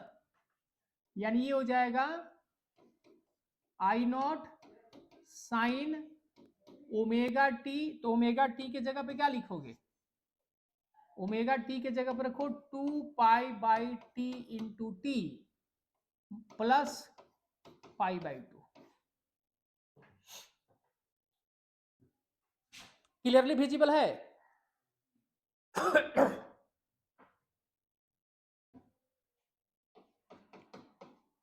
अब फिर हम लोग क्या करेंगे, यहां पर इसका ग्राफ और फेजर डायग्राम ड्रॉ करने की कोशिश करेंगे। t equal to 0, t equal to t/4, t equal to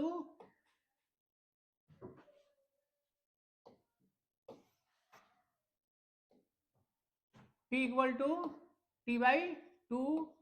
t equal to 3t/4 और t equal to capital T।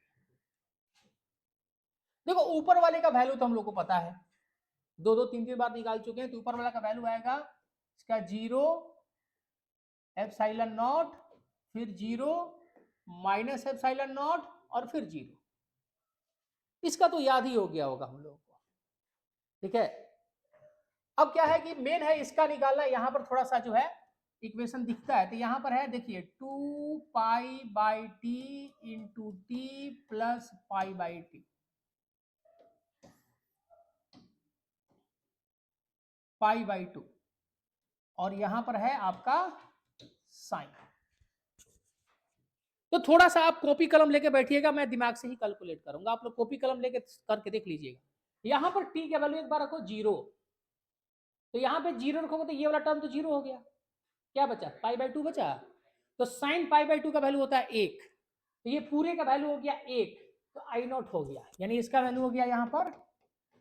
अब तुमको तुम लोग यहां से ट्रिक बतला रहे हैं, ट्रिक क्या बतला रहे हैं, आई नॉट के बाद आएगा जीरो, जीरो के बाद आएगा minus I not, I not के बाद आएगा फिर जीरो, फिर इसके बाद आएगा आई नॉट। रिपीट कर दो उसको। अरे मैक्सिमम के बाद जीरो, और फिर मिनिमम जाएगा, फिर जीरो जाएगा, फिर पीक जाएगा, जहां से शुरू वहीं पर खत्म। समझ गए बात को?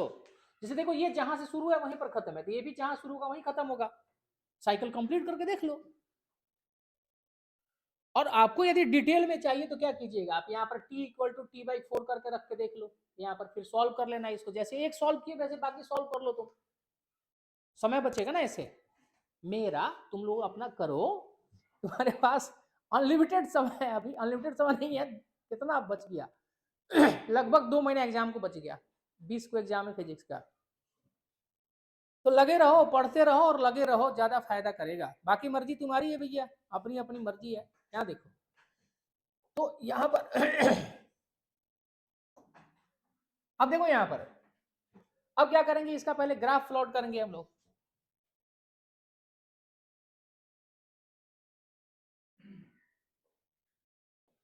ठीक है, एक सेकंड, थोड़ा सा आ गया हम, छोटा सा ब्रेक लेकर के। ब्रेक ब्रेक ब्रेक, तब तक तुम जाके कुछ बोलो वहां पर, गाना वाना गाओ, थोड़ा डांस करो, है कि नहीं? हिम्मत नहीं है तुमको।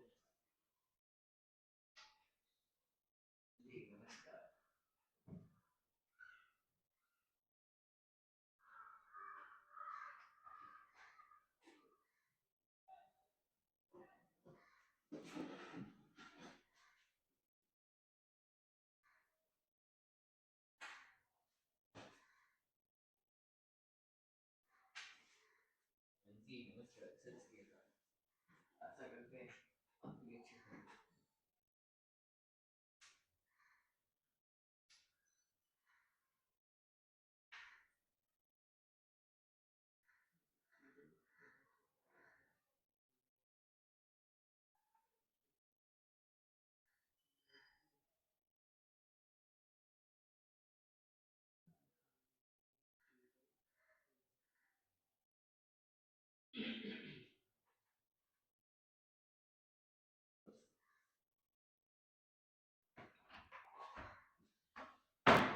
ला ला ला। वो 5-10 सेकंड का ब्रेक थोड़ा हो जा रहा है, तो जब भी ऐसा ब्रेक आए ना, थोड़ा सा वीडियो बहुत बेहतर है।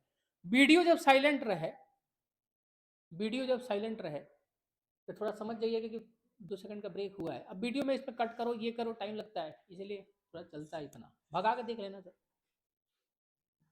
तो यहां पर जो है ये एप्सिलॉन नॉट हो गया, ये माइनस एप्सिलॉन नॉट हो गया, ये जीरो हो गया। तो पहले हम लोग ड्रॉ करेंगे वोल्टेज का, zero epsilon naught time T equal to zero पर कितना है, ये हो जाएगा t/4, ये हो जाएगा t/2, ये हो जाएगा 3t/4, ये हो जाएगा t। तो t इक्वल टू जीरो पर जीरो, t/4 पे मैक्सिमम, t/2 पे जीरो, ये मिनिमम जीरो।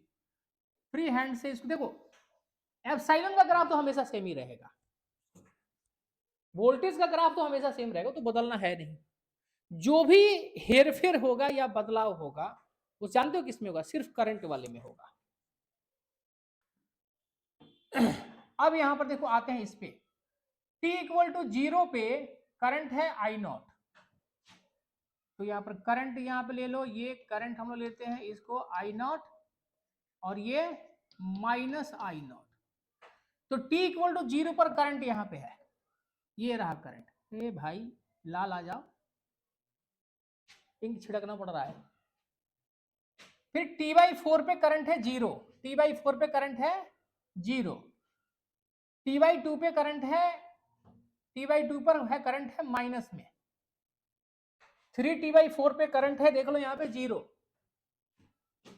ये है जीरो, और फिर t पर है, t पर जो है इसका वैल्यू है आई नॉट के बराबर, यानी मैक्सिमम। यानी करंट को जब हम लोग फ्री हैंड से इसको मिलाएंगे तो ये, वाह क्या सुंदर ग्राफ आया है। अरे बच्चे जो एक ग्राफ भी बहुत सारे बच्चे हैं जो ग्राफ भी रट के जाते हैं, कितना रटोगे यार। खाना यदि पचे नहीं पेट में तो सोचो क्या हश्र होगा। एक निवाला भी पेट में रखना मुश्किल हो जाएगा। तो डाइजेस्ट होना जरूरी है। पढ़ाई तुम करते हो, तुम 5 लाख किताबें पढ़ जाओ, यदि वो डाइजेस्ट हो गया तो ब्रेन ने डाइजेस्ट कर लिया तो तुम समझदार बन गए, तुम सब चीज जान रहे हो। और डाइजेस्ट नहीं हुआ तो 10 पन्ना भी दिमाग में ठूसोगे ना जबरदस्ती।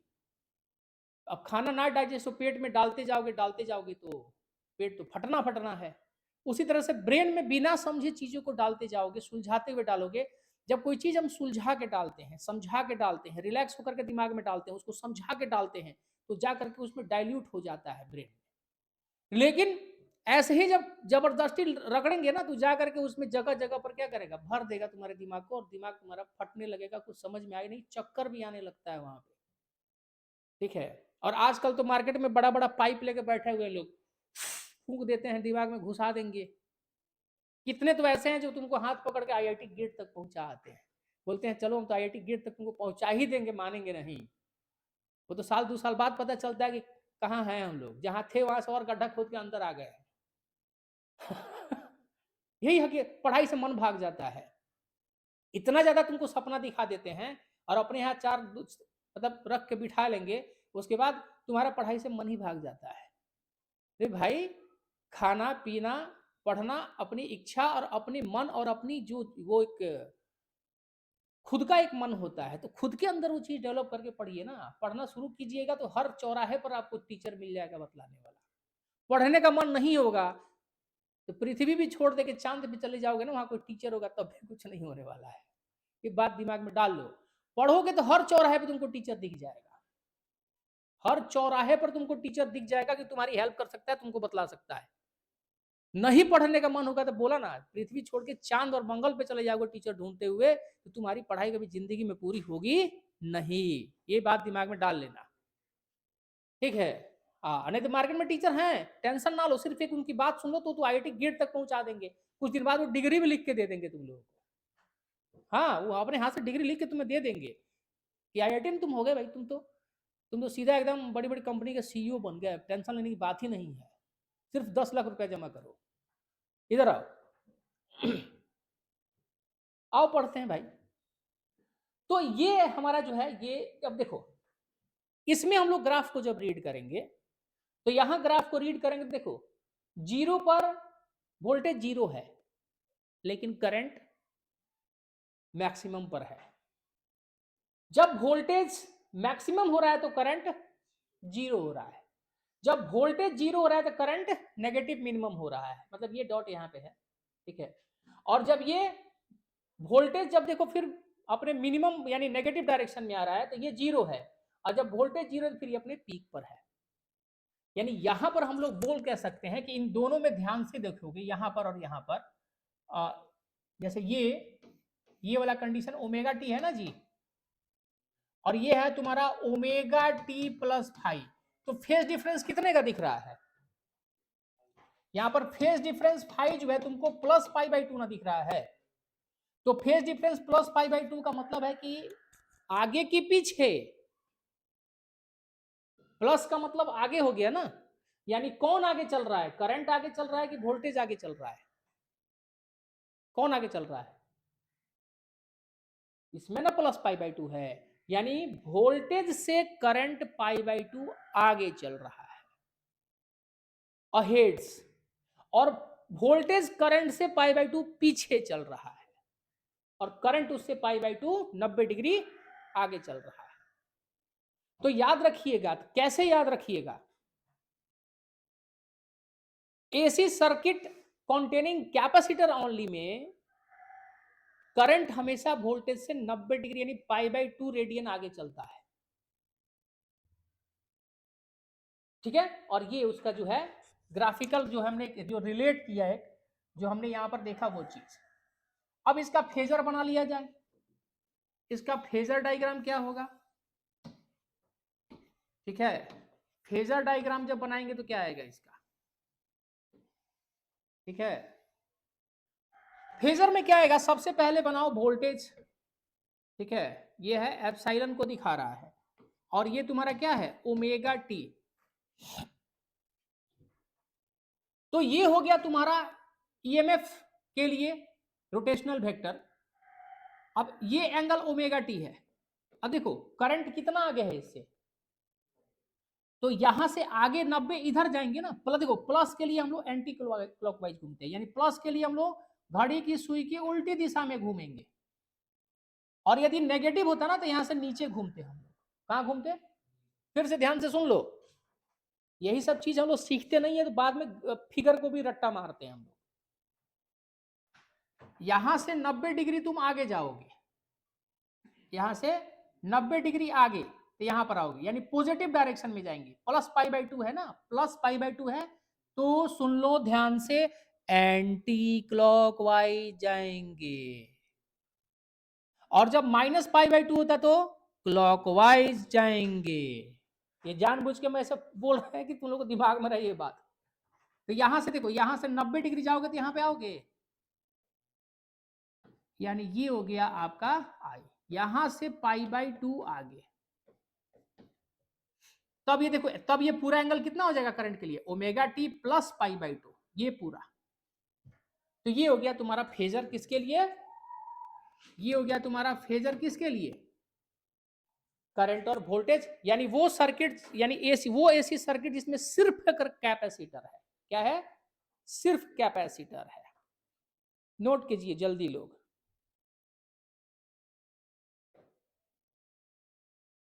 मेरे नैना मेरे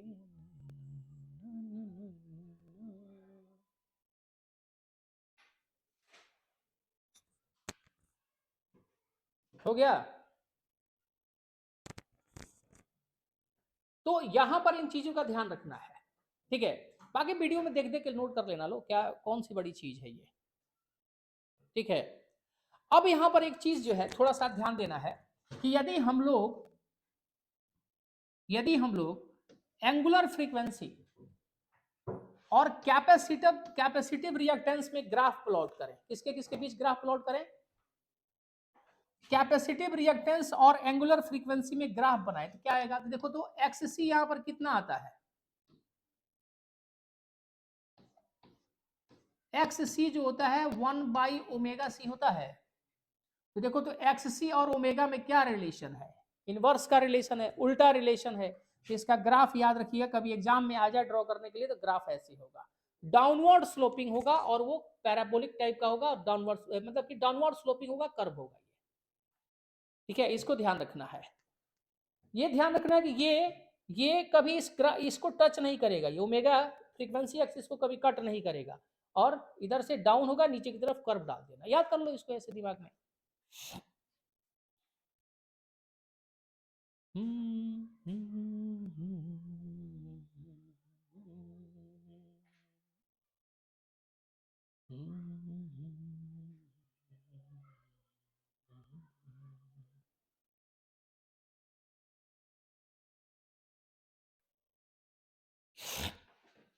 ठीक है। अब यहां पर जो है ये एसी सर्किट कैपेसिटर ओनली वाली कहानी यहां पर खत्म हो चुकी है। अब यहां पर आएगा AC circuit containing inductor only, तीसरा केस। क्योंकि मैंने कहा है कि तीन केस यदि तुम समझ गए तो आगे की जर्नी जो होगी वो बहुत आसान हो जाएगी, बहुत आसान हो जाएगा, ठीक है। जिनको भी देखो, जिनको भी एसी चैप्टर में दिक्कत हो रहा है, जिनको भी एसी चैप्टर में दिक्कत है, इतना पढ़ के उसके बाद क्वेश्चन आंसर पढ़ो ना भैया, मामला फिट रहेगा, कोई दिक्कत नहीं होगा। अब यहां पर हम लोग फिर देखेंगे AC AC circuit containing inductor only, only का मतलब समझ गया ना, सिर्फ यही, इसके अलावा कोई नहीं, ठीक है। तो यहां पर यदि इंडक्टर होगा तो इंडक्टर का मतलब क्या, क्वाइल ना होता है जी, एक क्वाइल जोड़ दो, यहां पर एसी सोर्स है, जोड़ दिया, तो वोल्टेज तो उतना ही मिलेगा, epsilon naught sine omega T. यहां से मान लो करंट आ ही जाएगा, इसका इंडक्टेंस कितना है, एल। यहां देखो तो सर्किट में कोई रेसिस्टर है नहीं है, अरे तार है भाई ना, तार है इधर। तो क्वाइल में 6 चैप्टर में हम लोग पढ़े हुए थे, जैसे ही यहां से करंट जब जाएगा इसमें वेरिएबल करंट फ्लो करेगा, तो यहां पर इलेक्ट्रोमैग्नेटिक इंडक्शन के कारण, किसके कारण, इलेक्ट्रोमैग्नेटिक इंडक्शन के कारण इसमें सेल्फ इंडक्शन होगा। कितना होगा, सेल्फ इंडक्शन होगा। तो देखिए इधर से ईएमएफ दिया जा रहा है एप्सिलॉन, और इधर यानी इधर ईएमएफ एप्सिलॉन है ना जी, जो एक करंट प्रोवाइड कर रहा है, वेरिएबल करंट सर्किट में दे रहा है।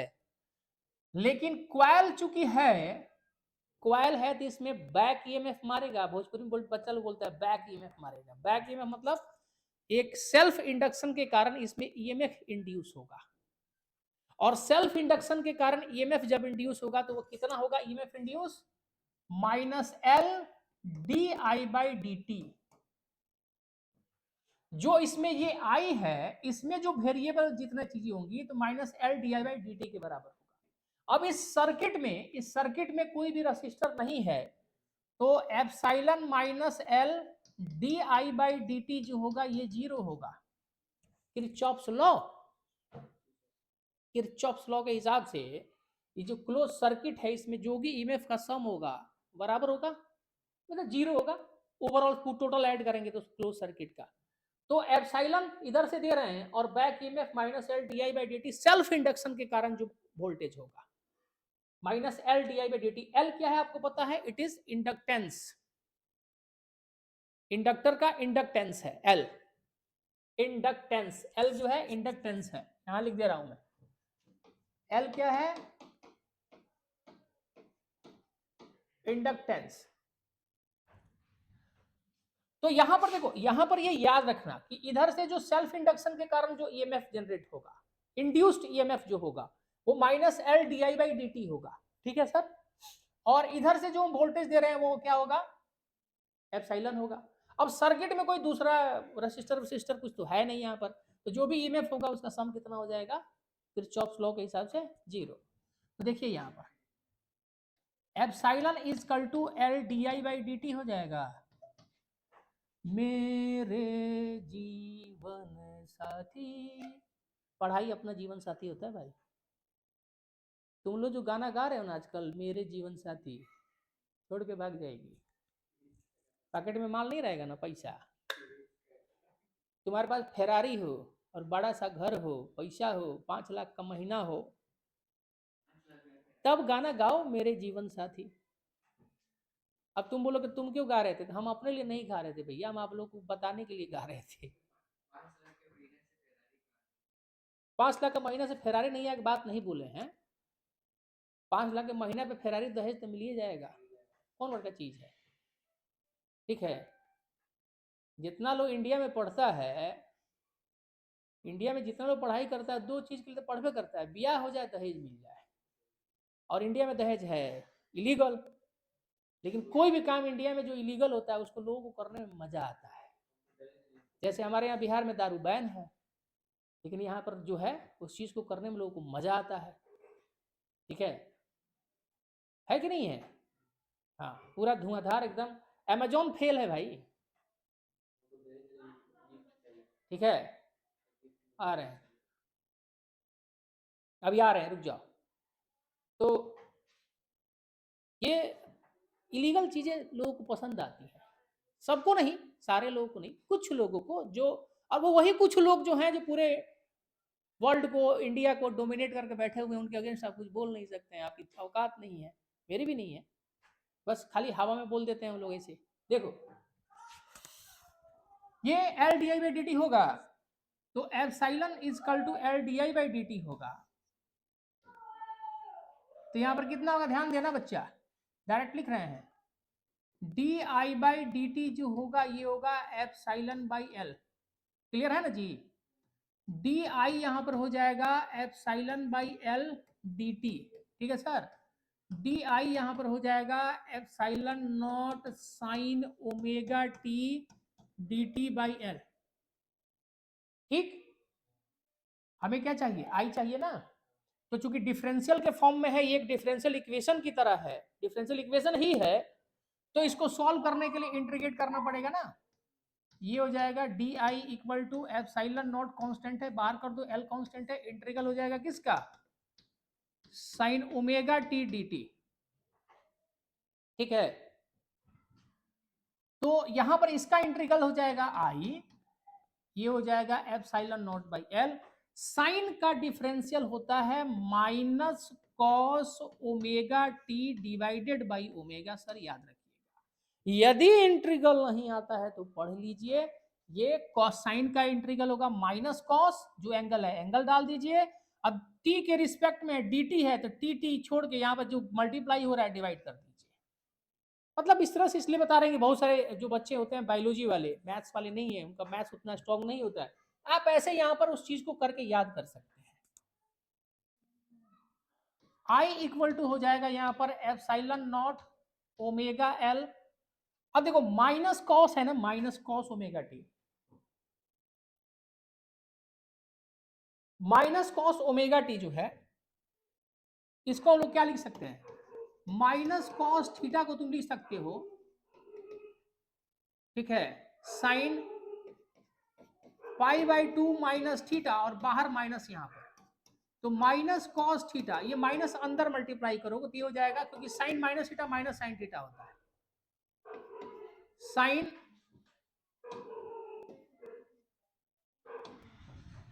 ये माइनस अंदर मल्टीप्लाई करोगे तो ये थीटा पॉजिटिव हो जाएगा और माइनस पाई बाई 2 पीछे हो जाएगा। ठीक है, तो थीटा मतलब क्या, यहाँ पर ओमेगा टी है ना, तो यहां पर ये हो जाएगा साइन, रट लो इसको, ओमेगा 2 माइनस पाई बाई 2। ठीक है, यहां पर देखेंगे तो I is equal to epsilon naught, यहां पर हम ध्यान से देखेंगे ओमेगा एल जो है, ओमेगा एल देखो रेसिस्टेंस की जगह पर है, जैसे ये तो चलो ये पोर्शन तो छोड़ दो, यहां पर एप्सिलॉन नॉट बाई आर होगा तब ना यहाँ पर आई नॉट आएगा, तो देखो आर के जगह पर है, इसका नेचर ये वही काम कर रहा है जो रेसिस्टेंस काम करता है, जस्ट पहले भी बतलाए, जैसे 1 बाई ओमेगा सी था, तो यहां पर जो है इसको हम लोग डाल देते हैं एक्स एल, और ये है sine omega T minus pi by 2, I equal to, अब यहां पर एक्सएल जो है, एक्सएल को क्या बोलेंगे, यहां पर एक्सएल चूंकि रेसिस्टेंस के जगह पर है और ये रेसिस्टेंस की तरह काम कर रहा है जब हमने क्वाइल को जोड़ा हुआ है, तो एक्सएल यहां पर क्या हो जाएगा, इसको बोलते हैं इंडक्टिव रिएक्टेंस, क्या बोलेंगे, इंडक्टिव, इंडक्टिव रिएक्टेंस इसको बोलते हैं एक्सएल, यानी एक्सएल कितना हो गया, ओमेगा इंटू एल। ठीक है, तो यहां पर ये जो करंट का वैल्यू हो गया, करंट कितना हो गया, आई इज इक्वल टू, इसको लिख सकते हैं हम लोग आई नॉट, आई नॉट, और ये हो जाएगा sign omega T minus pi by 2, तो ये हो गया हमारा करंट का इक्वेशन। ठीक है, ये हो गया हमारा करंट का इक्वेशन हो गया।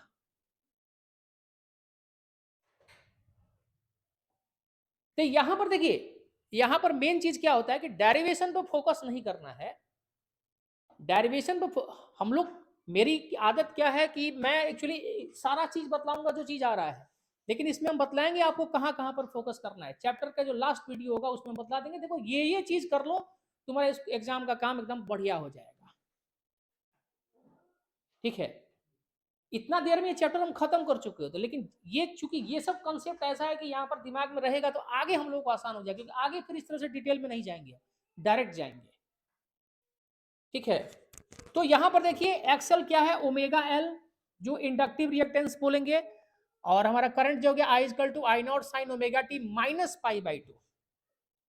तो यदि यहां पर हम लोग यदि वोल्टेज को लिखेंगे, यहां पर वोल्टेज कितना हो गया, epsilon naught sine omega T, और यहां पर आई जो हो गया, ये हो गया I naught sine omega T minus pi by 2।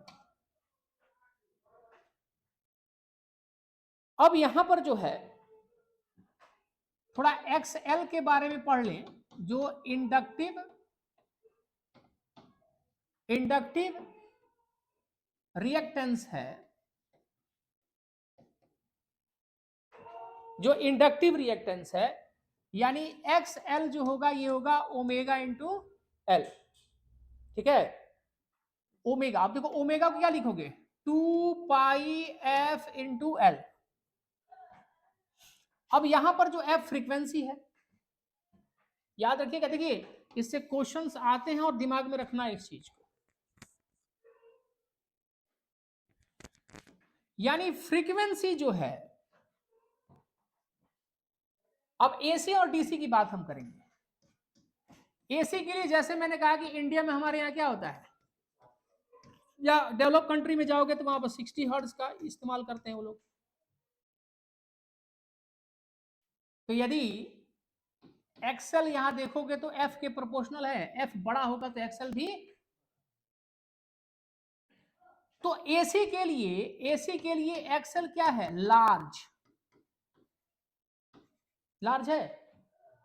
तो यानी एसी के लिए एक्सेल का वैल्यू यानी इंडक्टिव रिएक्टेंस का वैल्यू बड़ा है कि नहीं है, इसके लिए इसका वैल्यू बड़ा है। और इसका वैल्यू बड़ा होने का मतलब ये है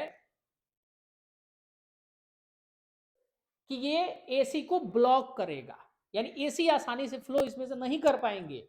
यानी याद रखिएगा कि inductor blocks AC through it, यानी क्वाइल से जब आप पास करने की कोशिश करेंगे, यानी इंडक्टर से पास जब करेंगे तो इंडक्टर क्या करेगा, एसी को ब्लॉक करेगा। क्योंकि यहां पर क्या हो जा रहा है, इंडक्टिव रिएक्टेंस लार्ज हो रहा है, क्योंकि फ्रीक्वेंसी बड़ा होता है एसी का, तो इसका एक्सेल भी लार्ज हो जा रहा है। एक्सेल लार्ज होने के कारण क्या यहाँ पर ये एसी को ब्लॉक करेगा। आते हैं डीसी पे। डीसी की बात करो, डीसी की बात करोगे तो यहाँ फ्रीक्वेंसी होता है जीरो, फ्रीक्वेंसी होता है जीरो, तो एक्सेल इक्वल टू कितना होगा, 2 पाई 0 इंटू एल।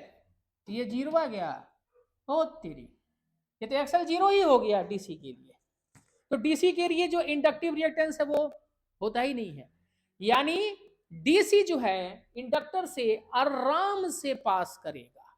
यानी यहां क्या हो जाएगा, ठीक है, इंडक्टर अलाउज डीसी, वाह, खुश होकर के, हंस करके ये इसको दांत निकाल के पास करेगा।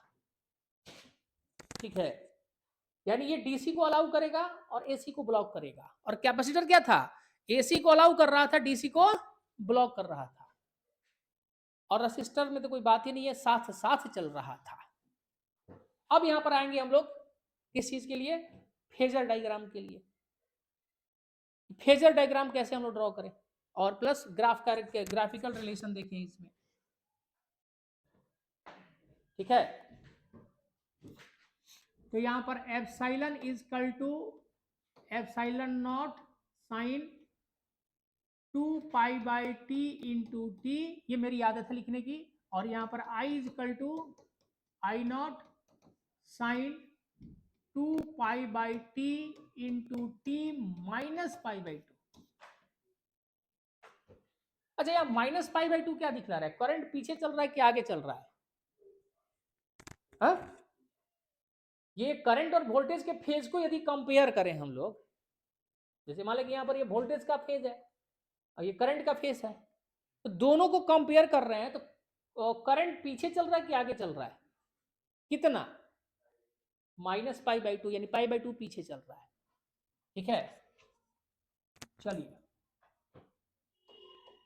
t equal to 0, t equal to t by 4, t equal to t by 2, t equal to 3t by 4, और t इक्वल टू, हटा रे, t।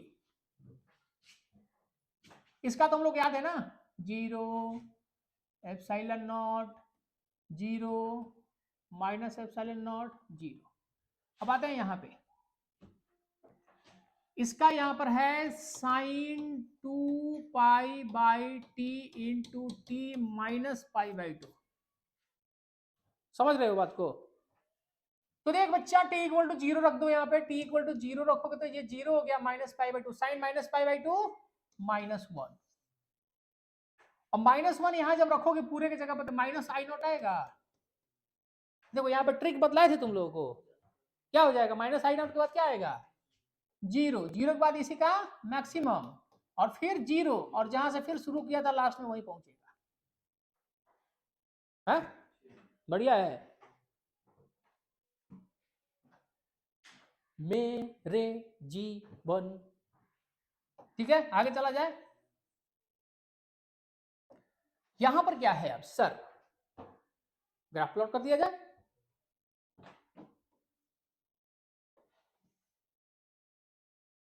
ये हो गया सर एप्सिलॉन नॉट, ये हो गया माइनस एप्सिलॉन नॉट, ये हो गया t/4, ये हो गया तुम्हारा t/2, ये हो गया तुम्हारा 3t/4, ये हो गया t। इसका ग्राफ तो भैया फिक्स है, किसका एप्सिलॉन नॉट का ग्राफ तो कितना बार हम बतला चुके हैं सर, आप लोगों को याद ही हो जाना चाहिए। आते हैं मेन, इसमें है करंट का, किसका मेन इसमें जो है करंट का। तो करंट पे आएंगे तो देखो करंट t इक्वल टू 0 पर कितना है -i0 है, यहाँ पर -i0 कर दो, इसको i0 कर दो, तो करंट t इक्वल टू 0 पर -i0 पे है, t/4 पे 0 पे है, t/4 पे 0, t/2 पर जो है मैक्सिमम है यहाँ पे है देखो, और 3t/4 पे फिर 0 है और फिर t पर अपने जगह पर, यानी ये रहा वाह उजला हो गया, हम बनाए थे पिंक, ये हो गया उजला, ये लो जी कितना बढ़िया ग्राफ है, मस्त ग्राफ है ना। बच्चा सब रटता है, रटना नहीं है बालक, सब किसी चीज को रटना ही नहीं है, जैसे जैसे बताया जा रहा है वो 2 बार वीडियो देखो ग्राफ याद हो जाएगा। देखो इसमें से ये नहीं है कि जितना बोर्ड पे पढ़ाया गया सब वही एग्जाम में, नहीं, किसी भी चीज का क्या आता है, नींबू का रस पीना है तो क्या करते हो, गारते हैं दूध निकालते हैं, नींबू को निचोड़ते हैं सर, तब उसमें से रस निकलता है। तो इसको भी क्या करना है, इसको पढ़ने के लिए सब पढ़ लेना है और उसके बाद निचोड़ के जो रस निकलेगा उसको पी लेना है, ठीक है। इसमें से जो आउटपुट है उस पर ध्यान देना है, क्या हो रहा है उसको समझना है, बाकी दिमाग में रहेगा तो क्वेश्चन पूछेगा तो आंसर आ जाएगा, टेंशन नहीं लेना है, ठीक है। और जिंदगी में ऐसा एसी नहीं पड़े होगे, तुम बता रहे हैं ठंडियों में एसी इतना तेज नहीं चलता है ना, ठंडा नहीं देता है तुम्हारे दिमाग को, ये एसी जो पढ़ रहे हो ठंडक देगा, टेंशन ना लो। देखो यहाँ पे क्वेश्चन करेंगे तो अपने आप बताएंगे वहां पे। अब आता है फेजर डायग्राम पे आ जाए।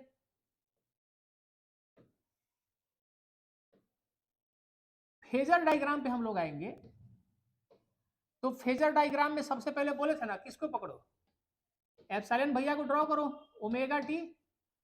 अब देखना करंट कितना पीछे है, 90 डिग्री पीछे, तो पीछे का मतलब यहां से पॉजिटिव घूमोगे कि नेगेटिव घूमोगे, उल्टा घूमेंगे ना 90 डिग्री, यानी यहां से एंटी क्लॉकवाइज तब ना -π/2 होगा।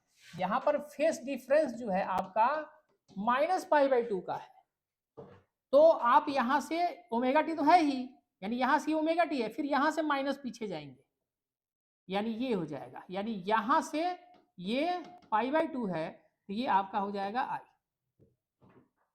यानी यहां से यहां गए ओमेगा टी, फिर वहां से रिटर्न हुए तो -π/2 हो गया, यानी ये पूरा एंगल आपका काउंट होगा ओमेगा टी -π/2। तो ये आपका फेजर डायग्राम हो जाएगा इस केस में, यानी एसी सर्किट जिसमें सिर्फ क्या हो इंडक्टर हो, क्या हो सिर्फ inductor, AC circuit containing inductor only, ये कहानी यहां पर है। अब मेरा जो मेन जो है वो बड़ा वाला माइक जो खराब हो गया है तो इसको पकड़ना पड़ रहा है हाथ में, ज्यादा अच्छा है, आदत भी है, ऐसे पकड़ रहे हैं, ठंडा का दिन है, सिकुड़े हुए भी हैं, अब माइक का भी काम कर दे रहा है, इसमें लगाएंगे तो खुल जाएगा। देखो यहाँ पे कोई दिक्कत, तो इसमें ये कहानी है, एसी सर्किट कॉन्टेनिंग, तो हमने देखा कि AC circuit containing resistor only, AC circuit containing capacitor only, AC circuit containing inductor only. ये तीन आप यदि ध्यान दे देते हैं, तीन ध्यान दे देंगे, तो इसके बाद तो आप तो इसमें चैप्टर में स्पीड हम लोग पकड़ेंगे बहुत तेज, और बहुत मजा आएगा करने में। ठीक है, आज मेरे ख्याल से 1 घंटा से ऊपर वीडियो चला गया होगा। ठीक है, कितने देर का वीडियो हो गया देखते हैं, 1 घंटा 35 मिनट, 1.5 घंटे का वीडियो है। अच्छी बात है, ये वीडियो यदि आप देख लेंगे तो एसी में कहीं भी आपको दिक्कत होने वाला नहीं है, मजा ही मजा में रहिएगा, जान लीजिएगा, ये देख लीजिएगा। तो अब पिछला वीडियो भी है, एसी का दमदार एकदम समझदार कंसेप्ट के साथ आप पढ़ेंगे तो आपको समझ में आएगा। तो अगला वीडियो जो होगा वो इससे आगे होगा, और ये जो है आप इसको अच्छे से समझ रखना है। आशा करता हूं आप लोग मस्त होंगे, खुश होंगे, पढ़ रहे होंगे। ठीक है, और जो मर्जी कीजिए, उल्टी सीधी हरकतें छोड़ के। ठीक है, हाँ, मिलते हैं नेक्स्ट वीडियो में। वीडियो देखने के लिए आपका बहुत बहुत बहुत धन्यवाद। चैनल को क्या करना है, सब्सक्राइब करना है, दोस्तों को बताना है, लाइक भी करना है, वीडियो देखते रहिए, और स्कूल के एग्जाम में भी नंबर लाइए, बोर्ड में तो बिल्कुल ही जबरदस्त नंबर आना चाहिए। कोशिश है, प्रयास जारी है कि आप लोगों के कंसेप्ट को जहां तक हो क्लियर किया जाए। मिलते हैं नेक्स्ट वीडियो में।